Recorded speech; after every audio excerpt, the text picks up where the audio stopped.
Bem-vindos ao nosso espaço, um mergulho profundo nos assuntos mais interessantes de esportes, ciências e temas gerais do momento. Aqui você vai encontrar conteúdo de qualidade, com análises empolgantes e descobertas fascinantes que vão expandir seus horizontes. Nossa missão é trazer informação relevante de forma dinâmica e descontraída. Queremos que você faça parte dessa jornada incrível de conhecimento e diversão. Se gostar do nosso conteúdo, não esqueça de deixar seu like e se inscrever no canal para não perder nenhuma novidade. Ative o sininho também. Aproveite! If you love science, don't forget to like and subscribe.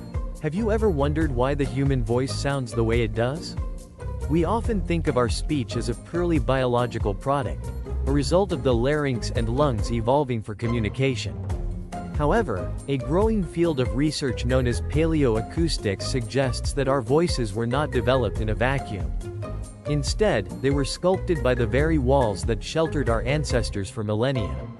This is the story of the acoustic fossil, the theory that the limestone caves of the Pleistocene served as an external evolutionary pressure that tuned the human frequency.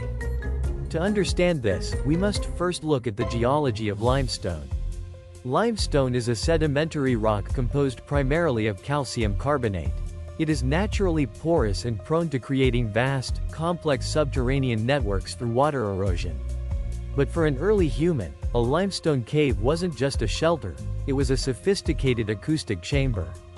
Unlike granite or sandstone, limestone caves often possess specific geometric proportions that favor certain sound frequencies. When our ancestors spoke or sang inside these chambers, the walls didn't just reflect the sound, they filtered it. This created a biofeedback loop where the environment began to dictate the efficiency of vocal communication. Research conducted in famous caves like Lascaux in France and Altamira in Spain has revealed a startling correlation. Archaeologists have found that the highest concentration of prehistoric cave paintings occurs at the exact points where the cave's acoustic resonance is the strongest.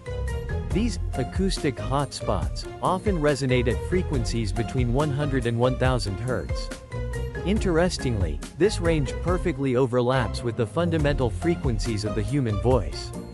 This suggests that early humans were intentionally using these spaces for ritualistic vocalization, and the caves were talking back. In these echoing halls, a simple grunt could become a thunderous roar, and a melodic hum could vibrate through the very bones of the tribe. This constant interaction with resonant limestone had a profound biological impact. In an environment where sound is the primary way to navigate and communicate in the dark, individuals whose vocal tracts could produce sounds that matched the cave's natural resonance had a distinct advantage. This is known as acoustic adaptation. Over thousands of generations, this favored the development of a descended larynx and a more flexible tongue, allowing for the complex vowel sounds that define modern human language. Our ancestors were effectively tuning their biology to the limestone instruments they lived inside. The cave was the mold, and the human voice was the clay.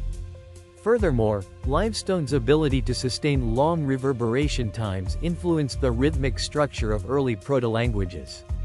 In a highly reverberant space, rapid-fire clicking sounds or complex consonants can become blurred into a chaotic mess.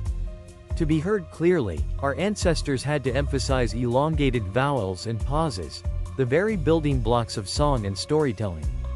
This suggests that the musicality of human speech is a direct inheritance from the echoing galleries of the earth. We didn't just learn to speak, we learned to resonate.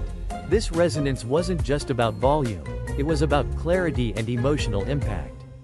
The limestone acted as a natural amplifier for the frequencies that we now associate with authority, comfort, and communal identity. But the influence of limestone doesn't stop at the larynx. It also affected our hearing.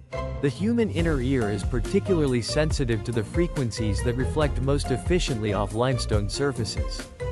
This co-evolution of the sender and the receiver within a specific geological context created a closed loop. We are, quite literally, designed to hear the world as if we were still standing in a cavern. Even today, in our modern concrete jungles and glass offices, our voices carry the spectral signature of the Pleistocene. When you hear a singer's voice fill a cathedral or a public speaker's tone command a room, you are witnessing a biological relic of a subterranean past. In conclusion, the human voice is an acoustic fossil.